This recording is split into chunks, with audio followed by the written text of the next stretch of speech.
Good morning, everyone. Hey, I hope you're doing well. I want to give you an update about some of the things that God's doing here at Rose Drive Friends Church and in His people, especially as it relates to the fall. And it's related to this idea of loving your neighbor. As you know, that's something we've been talking about a lot lately. We believe it's the heart of our vision for the way that we're going to reach people for Christ, that we're going to be people who have relationships of trust and genuine care with those that we work with, those that we live near, those that we are connected with in the community. And that through those relationships, Christ is going to enter the conversation. And we've been taking that seriously. You've been taking that seriously. And it's been exciting to see the results of that. God really is using you in the lives of people. In fact, I meet people here at church who say they've had a relationship with somebody through Rose Drive Friends Church that has led them to find and follow Jesus. And as a result of that, they've even become a part of our church family. So that's pretty exciting. And it's really given us encouragement to keep moving forward with this idea of what it means for us to love our neighbors. And so we have some new things that we want to unveil this fall.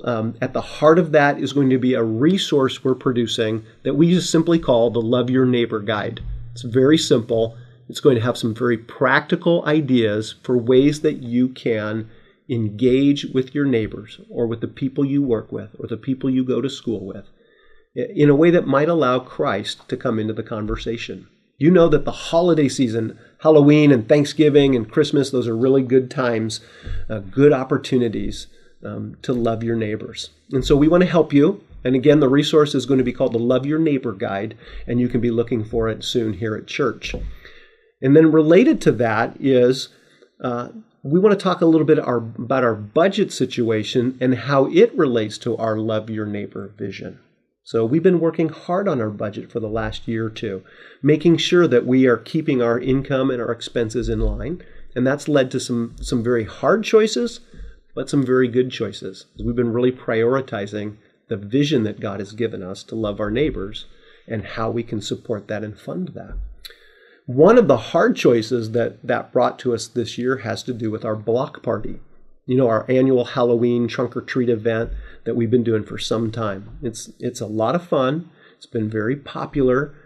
People have worked really hard and been really creative to make that event happen. And it really was part of our strategy for reaching people.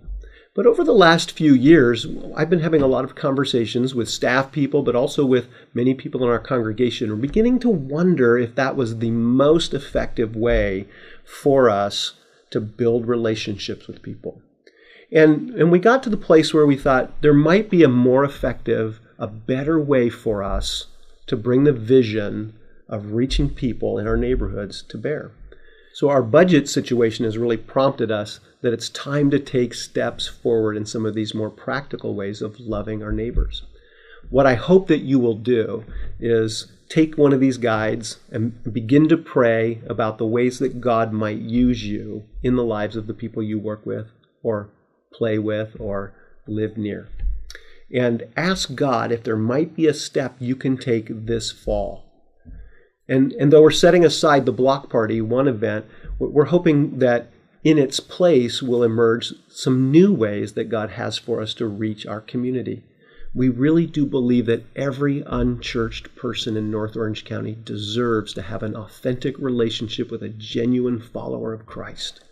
And that if we'll be alert and if we'll take the opportunities that come our way with the people God has already put around us, we're going to see Him continue to do great things. So I'm glad to be here today to say God is fulfilling our vision right before our eyes. The best is yet to come. God is going to open doors and ways for us to reach people that we can't even imagine now. I'm looking forward to that and hope that you will too. Thanks for your time today. I'll look forward to seeing you this weekend. God bless you.